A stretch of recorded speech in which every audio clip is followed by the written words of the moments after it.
इस्माइल साहब 45 दिन लगे और उसके बाद बिलाखिर आपने वो फैसला कर लिया है। क्या इस फैसले से जो अनाउंसमेंट आपने आज की है उसके बाद IMF का प्रोग्राम बहाल हो जाएगा, या आपने और मजीद इकदाम करने हैं बिजली की कीमतों में इजाफे की सूरत में, या फिर कुछ इंपोर्ट्स को कर्टेल करने की सूरत में शरह सूद में मजीद इजाफा, रुपया क्या मजीद गिरेगा, क्या होगा? जी शुक्रिया शाहजेब भाई। देखिए, जो सबसे बड़ा हर्डल था और कल IMF की भी स्टेटमेंट में आया था, मैंने भी जो ट्वीट किए हैं और स्टेटमेंट जो फाइनेंस मिनिस्ट्री ने निकाला है उसमें भी हमने ये बात कह दी थी कि पेट्रोल की प्राइसेस अगर नहीं बढ़ाएंगे और डीज़ल की प्राइसेस नहीं बढ़ाएंगे तो IMF का प्रोग्राम बहाल नहीं होगा। मगर अगर आप IMF के प्रोग्राम को साइड पे रख भी दें तो शाहजेब भाई इस वक्त डीज़ल की कीमत में हुकूमत 84 रुपये का या 86 रुपये का नुकसान कर रही थी फ़ी लीटर। ये हुकूमत खुदा न खास्ता मतलब कि डिफ़ॉल्ट की तरफ चले जाती है अगर हम इस किस्म का नुकसान करते। जो पेट्रोल और डीज़ल की मद में नुकसान कर रहे थे, जो खान साहब ने एक फ़ैसला लिया था यूनिलैटरल, उसके हिसाब से हम 120 अरब रुपया नुकसान कर रहे थे माहाना, जो कि हुकूमत चलाने के ख़र्चे से 3 गुना ज़्यादा है। ये कैसे बर्दाश्त कर सकती थी हुकूमत?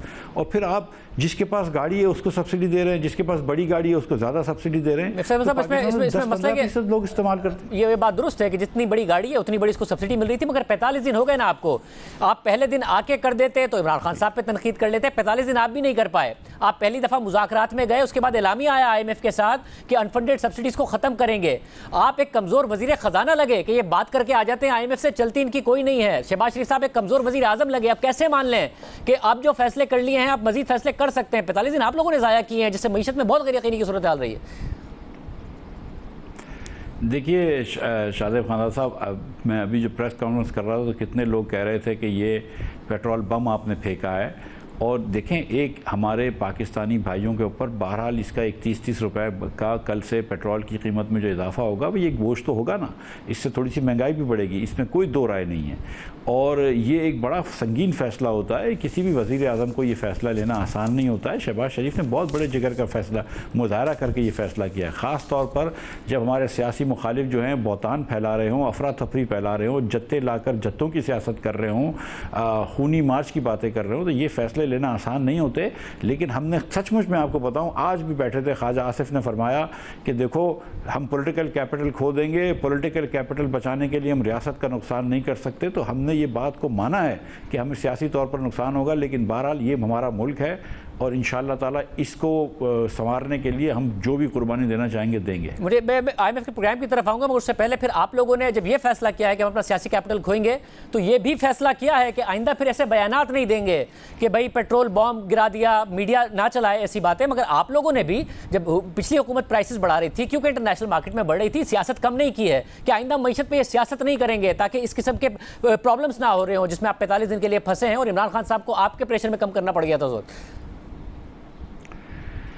शाहजेब भाई कि हम ही अकेले बचे हैं जो कि मीशत पे सियासत ना करें, हम ही अकेले बचे हैं जो ये ना कहें पेट्रोल बम गिराए। इमरान खान साहब जो भी कर लें उसमें कुछ नहीं है, जो भी हमारी बातें करें। मुझे तो याद है कि जब मैं पिछली मरतबा वज़ीर ख़जाना बना था और 7-8 रुपये कीमत बढ़ाई थी, तो सुबह खान साहब ने कहा था कि ये पेट्रोल बम गिरा दिया, पता नहीं क्या हुआ। और वो इमरान खान जो रोज़ तनकीद करता था, वो इसलिए IMF से माहिदा करके गए कि 30 रुपया लेवी लगाएंगे, ये माहिदा करके गए कि 17% सेल टैक्स लगाएंगे। हम तो आज नुकसान में बेच रहे हैं पेट्रोल, 1 पैसा टैक्स नहीं है, 1 पैसा लेवी नहीं है। आज भी 50 रुपये से ज़्यादा पाकिस्तानी अवाम जो है वो डीज़ल पे नुकसान कर रही है, लेकिन हम एक झटके में बोझ नहीं डाल सकते। लेकिन आज भी हम नुकसान कर रहे हैं पेट्रोल पे, लाइट केरोसिन ऑयल पे और लाइट डीजल ऑयल पे। लेकिन ये मुल्क को भी तो आगे लेकर जाना है। तो मतलब अगर आप हमसे ये उम्मीद रखते हैं कि हम सियासत ना करें और हम ये बयानबाजी ना करें, तो फिर थोड़ी सी जो है वो दूसरी तरफ जो है उनको भी समझाइए कि वो भी झूठे बयान ना दे। वैसे हमारे प्रोग्राम देख लीजिएगा, हम तो हर एक से कहते हैं कि मईशत पे कम से कम सियासत ना हो। आप लोग चार्टर ऑफ इकोनॉमी कर ले सारे मिलकर तो बहुत ज़्यादा अच्छा हो जाएगा। अब ये बता दें और क्या क्या होने वाला है, बिजली की कीमतों में और इजाफा होगा, क्या क्या और कंडीशंस हैं सख्त जिसके बाद IMF का प्रोग्राम बहाल होगा? देखिए, मैं आपको एक गारंटी कर रहा हूं कि IMF का प्रोग्राम बहाल होगा।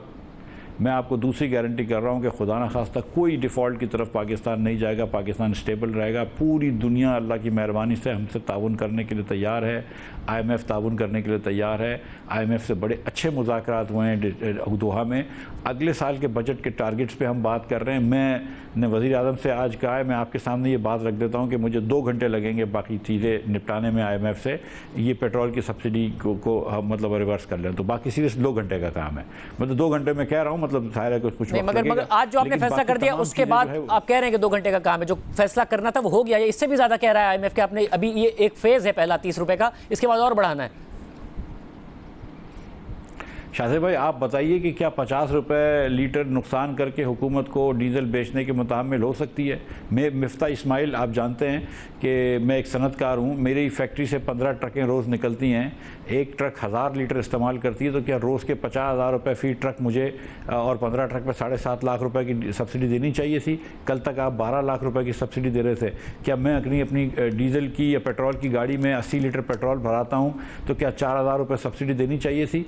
हम गरीब लोगों को, ये मैं अभी बता दूं आपको, कल वज़ीर आज़म साहब इंशाल्लाह खिताब करेंगे कौम से, गरीब लोगों को, ना सिर्फ बिस्ट रेसिपिएंट्स बल्कि और गरीब लोगों को जो पेट्रोल की महंगाई से, डीज़ल की महंगाई से या अमूमन महंगाई से वो परेशान हैं, हम उनके लिए कुछ ना कुछ सद्देबाप करेंगे। लेकिन आप जैसे और मेरे जैसे साहिब सरबत लोग हैं, उनको तो ज़ाहिर है अपना फेयर शेयर देना चाहिए ना। वैसे भी अच्छा होगा कि डायरेक्ट सब्सिडीज़ में आप इजाफा कर देंगे, मगर मैं सिर्फ यही जानना चाह रहा हूँ कि आपने IMF से ये माना है कि फेजेस में हम बढ़ाएंगे और मुकम्मल तौर पर सब्सिडी को पास ऑन करेंगे, नए टैक्सेस नहीं लगाएंगे, और जो फेजेस हैं उसमें ये पहला फेज है 30 रुपए का, अगले फेजेस में आप मजीद बढ़ाएंगे, फिर IMF का प्रोग्राम बहाल होगा? देखिए IMF का प्रोग्राम तो इंशाल्लाह ताला ज़रूर बहाल होगा। सबसे पहले मुझे स्टाफ लेवल एग्रीमेंट IMF से करना है ताकि world bank, Asian development bank, Asian infrastructure bank, इन तमाम के प्रोग्राम्स भी बहाल हो सकें, और ये इंशाल्लाह ताला जल्द हो जाएगा। आज हमने एक पहला बड़ा मुस्बत और पॉजिटिव कदम लिया है। मैं वज़ीर आज़म साहब को और हुकूमत के तमाम वज़राओं को मुबारकबाद देता हूँ कि ये एक बड़ा पॉलिटिकली टफ स्टेप लिया है। ये पाकिस्तान की तारीख़ में अनप्रेसिडेंटेड है, और ये जानते हुए कि ये सियासी हमारा जो कैपिटल है वो मुझे पता है कि आप जैसा भी कह लें शाहज़ेब भाई, कल जो बातें कर रहे होंगे हमारे जो अपोजिशन के लीडरान, वो मुझे, आपको भी अंदाज़ा है, मुझको भी अंदाज़ा है। बहरहाल उनको करने दें जो कहते हैं वो।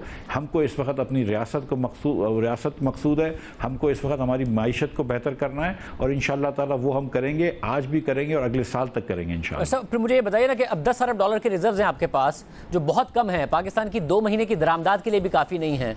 एक मैसिव एक्सटर्नल हमारी रिक्वायरमेंट है इस वक्त जो आने वाले दिनों में होगी। इस प्रोग्राम की बहाली बहुत ज़्यादा लाजमी थी, हो गई। इसके अलावा फाइनेंसिंग अरेंजमेंट्स क्या है हमारे पास कि रिजर्व बिल्डअप भी हो, पाकिस्तान ऐसी वल्नरेबल सिचुएशन में ना नजर आ रहा हो जिसकी वजह से गैर-यकीनी की सूरत हाल पैदा हो रही?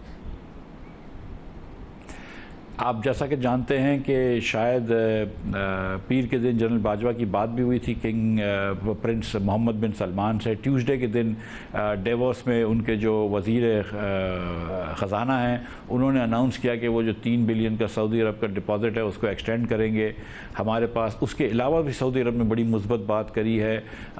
मैं ये बता सकता हूँ कि UAE वालों से बड़ी मुस्बत बातचीत चल रही है।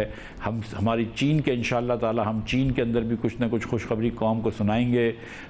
तमाम दूसरे दीगर ममालिक भी हैं, वो भी मैं समझता हूँ। देखें, ये एक श्रीलंका के एक्सपेरिमेंट के बाद ये सब लोग डरे हुए हैं कि पाकिस्तान जैसा बड़ा मुल्क जो है वो खुदा न खास्ता किसी गलत रविश पर ना चले जाए। तो ये न सिर्फ ये कि हम नहीं चाहते कि पाकिस्तान किसी गलत मीशत के बहरान में फंस जाए, लेकिन दुनिया भी नहीं चाहती। तो हम इस बात पर बिल्कुल रेडी हैं कि जो भी पॉलिटिकल कैपिटल हमको लगाना है। और शहबाज शरीफ की एक हिस्ट्री देख लीजिए, this is a man who is known as a doer. Shahbaz speed की बात करते हैं लोग, जो आपने प्रोजेक्ट्स लगाए हैं पंजाब में, जो दीगर चीज़ें करी हैं, तो उस स्पीड से ये काम करेंगे हम और दिन रात मेहनत करके इंशाल्लाह पाकिस्तान को बेहतर करेंगे। वैसे मगर जो सऊदी अरब की अनाउंसमेंट आई है वो तो एक्सटेंशन, वो तो अभी ड्यू भी नहीं था, वो पैसे तो हमारे पास रह नहीं थे। अभी उन्होंने मजीद पैसे तो नहीं दिए हैं, जो पिछली हुकूमत को दिए थे उन्हीं की तौसीक की है। तो इसमें क्या नई बात है? जनरल बाजवा ने किंग सलमान की तबीयत के लिए कॉल की थी, हमारी मईशत की तबीयत के लिए थोड़ी कॉल की थी, या उससे फ़र्क पड़ा है? नहीं, मुझे नहीं पता। मैं तो एक कोइंसिडेंस तो ज़रूर था, मुझे नहीं पता कि किसके फ़ोन कॉल से फ़र्क पड़ा या नहीं पड़ा, लेकिन एक हुस्न इत्तफाक तो था। मगर उसकी ज़रूरत क्या थी? 3 अरब डॉलर की तो वो कहते हैं नवंबर में ड्यू है उसका जाना। नहीं, बिल्कुल नवंबर दिसंबर में ड्यू है, हमारी बात हो गई थी। मेरा कहने का मकसद ये है कि ये पैसे भी अभी रहेंगे, तो दिसंबर में जो 3 बिलियन आप जो कह रहे हैं कि इतनी रिक्वायरमेंट है, तो 3 बिलियन की रिक्वायरमेंट तो कम हो गई ना। ये दिसंबर में तो कहीं नहीं जा रहे पैसे। उसके अलावा सऊदी अरब ने मुझे कुछ और चीज़ें भी ऑफ़र करी हैं जिसका मैं अभी बात नहीं कर रहा हूँ, मैं अगले महीने ये इसकी बात करूँगा। तो आप देखिएगा कि सऊदी अरब की तरफ से भी एक अच्छा पैकेज हो जाएगा, जिससे इंशाअल्लाह ताला पाकिस्तान की मईशत को स्टेबिलिटी मिलेगी।